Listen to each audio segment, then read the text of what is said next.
So, Professor, let's go. We already discussed the details, so we're going to focus on these 4 issues that we're going to face right now in this panel. But we start with COP28, that's going to be in Dubai this year. So we'll need some your thoughts about what we can expect from this COP28. Hello, I think you are speaking from Colombo, no? Yes, I'm speaking from Colombo, and are we live now? Yes, let's start. Yeah. Okay. Ayubowan from Sri Lanka. Hola, Komowai, greetings. It's a privilege and pleasure to be at the PWG, which is changing the world. Thanks and congratulations to the organizers, especially their leader, Sergio Ribeiro. Now, about COP28, I've worked 30 years with the IPCC since its inception. And I would say that IPCC has confirmed the following. First, that climate change is real, and it's due to human action, greenhouse gas emissions. Second, that the poor will suffer the most harm.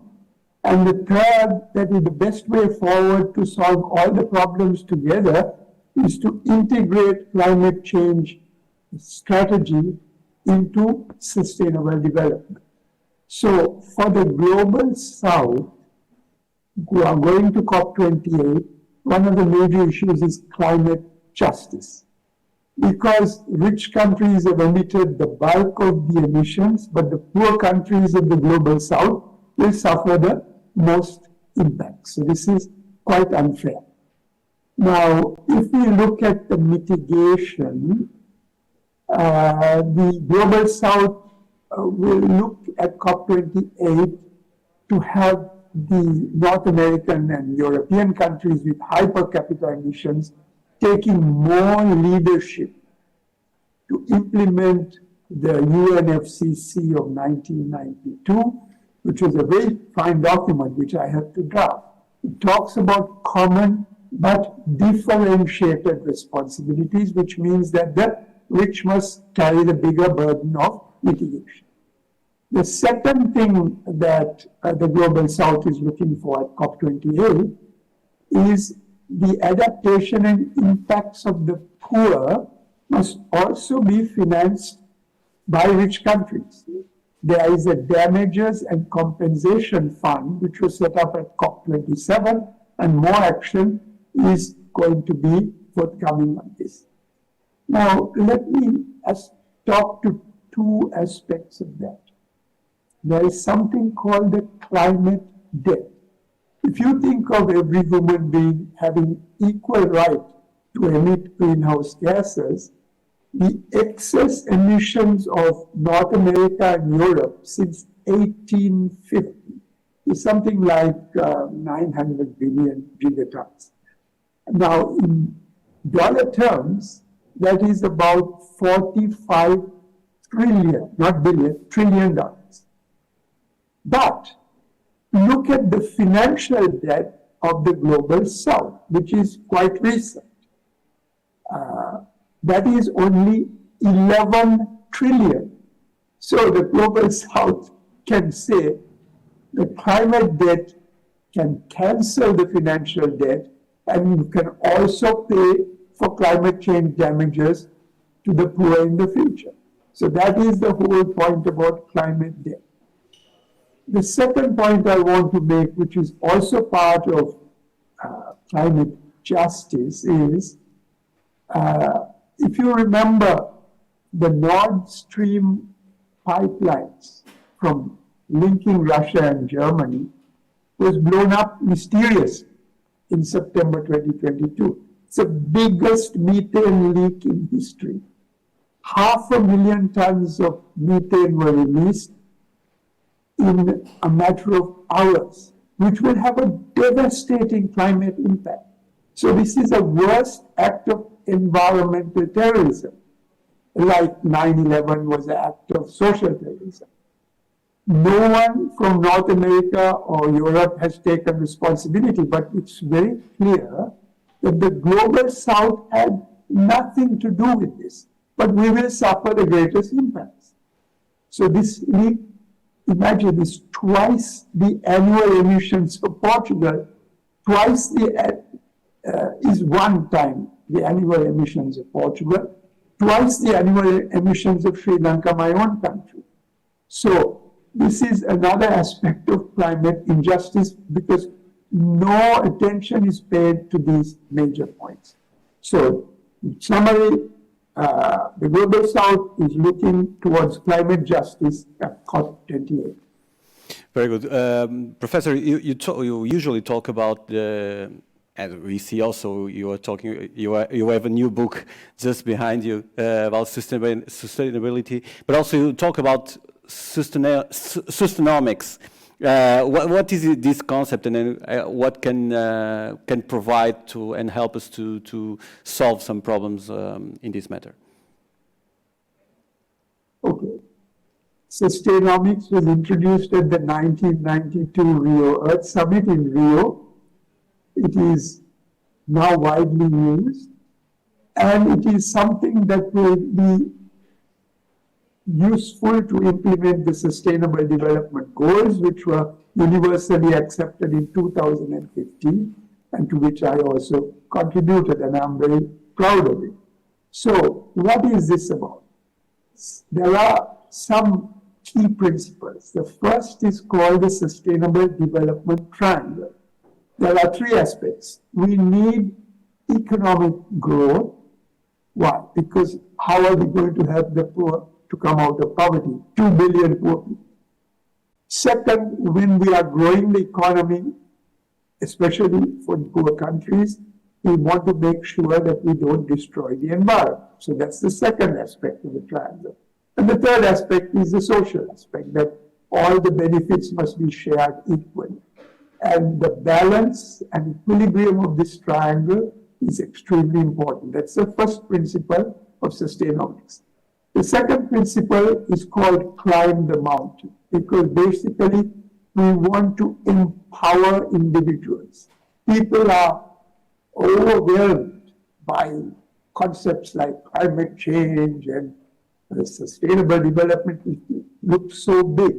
It's like climbing a mountain where the peak is covered with clouds. It's not very clear.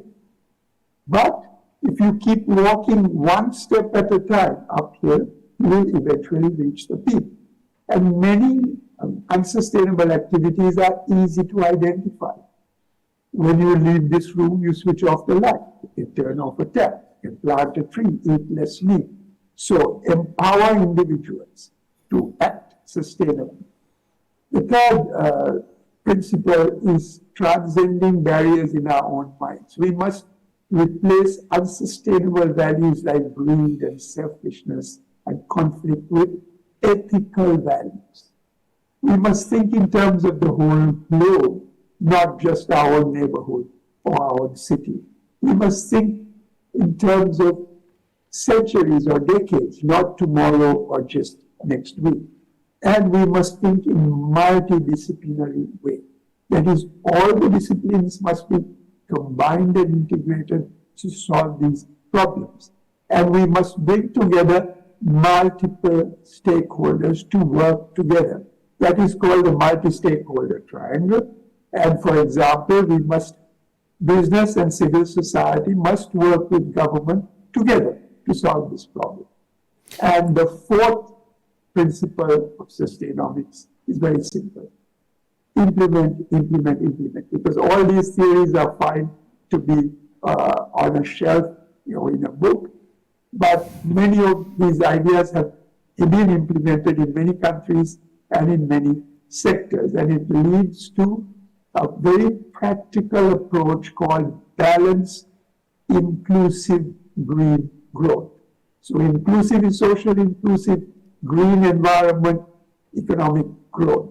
And that is the way to implement the sustainable development goals and also to achieve carbon neutrality and climate. Professor, you talked these years you're trying, like you are a beacon of, when we try to find solutions to what's happening in this world. For so many time, you're talking about the menaces to the environment and what kind of life that we are going to face, not just in the future, but in the present. And also we hear loud voices like Secretary General Antonio Guterres about climate change and so. But are the world facing real problems? And when you say like the biggest decisions are coming from the north and like imposing rules to the global south, what can we learn with the solutions that that the global south can provide? Let me give you a global south viewpoint, although there is variability in the global south. It is not uniform, and I cannot speak for the entire global south. Of course. But you have your ideas, yeah, of course. But it is a southern viewpoint. The world is a mess. We have wars. One of the biggest problems we have is not climate change, but to avoid nuclear World War III at all costs, because then humanity will cease to exist. Now, also the global south has memories. We have suffered more than 500 years of colonial invasion and resource extraction by the West. So we are a little bit more wary, cautious. There is, in my view, if you look at some of the votes in the UN and so on, the global south is showing its intentions because it is consistently voting against the US, Europe, and allies. For example, the sanctions on Cuba.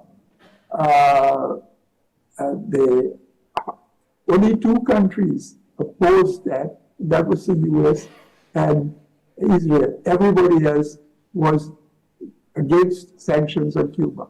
Sanctions on Russia. The developing countries and global south were either abstaining or supporting Russia, not supporting the Western countries. And the Gaza ceasefire, most recently. The global south is overwhelmingly for a ceasefire in this case, including supporting the word of Secretary General Guterres, the very humane speech he made very recently. So what are we saying? There is a declining unipolar world, which is a kind of a US-led, what they call the rules-based order, but it is mainly for the global south, seems to be enforced militarily by NATO with seizure of assets, economic sanctions, weaponizing the US dollar as a reserve currency and so on. And this seems to have three levels. The US and the UK sort of at the top, then you have Europe, Japan, and allies at the second level, and then the global south is at the very bottom.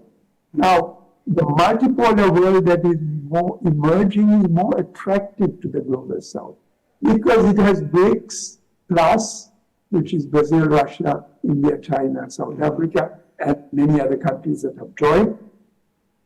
Basically joining with the global south and separating from the US NATO group. And in this new multipolar world, BRICS are saying that everybody is equal and we want to pursue economic growth peacefully, trade and sustainable development, the synthesis of cultures. We don't want war. And if you look at the population distribution, the BRICS and the global south is 85% of the world's population, the vast majority. 15% are more the Western countries. If you look at the economic forces, for example, Asia provided 70% of global growth in 2023. China and India was more than 50%. And if you look at the BRICS, the GDP exceeds that of the G7 and the gap is growing. So you have this shifting of the global center of gravity much more towards Asia. And this is why the global south is showing a little more of the direction it wants to go and is showing more strength. And that is the current situation. Now, there is an important lesson here. I think those who are peacemakers, who can act as a bridge between the north and the south and the east and the west, prevent this division, prevent the division between BRICS and global south versus the Western countries and their allies. That is very bad for the world, and I think a country like Portugal is ideally placed for this. You are the bridge potentially in the future between the north and the south and the east and the west. Plus, you have a very green outlook. You can pursue sustainable development and a green agenda, and you are very much for peace and building a new world.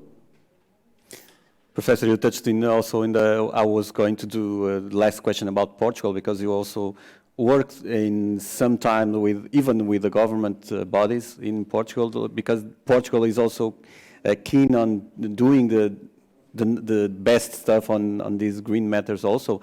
We have also Antonio Guterres placed in the United Nations and bringing these issues. We don't have much more time. I have to thank you for your explanation. I would prefer to have you here in presence to talk a little bit more. Maybe in the future we can meet in Colombo and you show your Sri Lanka also. And thank you so much for your thoughts and big cheers from Portugal to you. Muito obrigado, Felipe. It was a wonderful experience. Muito bom. Muito bom. Thank you. Bye-bye. Thank you, professor. Até logo. Até logo. Obrigado. Tchau.